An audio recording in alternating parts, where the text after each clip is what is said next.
የኔ እናት ቲቪ ለማየት ከምትኖርበት መንደር 15-20 ኪሎ ሜትር ካልተጓዘች በስተቀረ መብራትም ቲቪም አልነበረም። እኔ ዳታና ቮይስ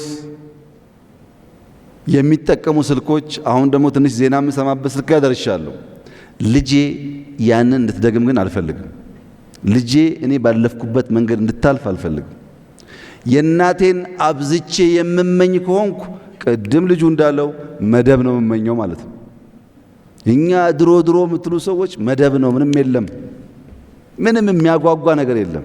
ያን እንደ ፕሮብለም አውቀን ከዚያ የሚነቀስ ጠቃሚ ነገር ካለ ወስደን የነገውን ደግሞ ኤምብሬስ የምናደርግ ከሆነ የምናስብበት ደረጃ እንደርሳለን። አሁን ጀመር ነው ብዬ አስባለሁ። ሲጠቀለል እኔ የኢትዮጵያን ኢኮኖሚ የማይበትን የመጨረሻ አረፍተ ነገር ለማንሳት በጣም ዲፕ ተኝታችሁ ስትነቁ ወዲያው ካልጋችሁ ዘላችሁ አትነሱም።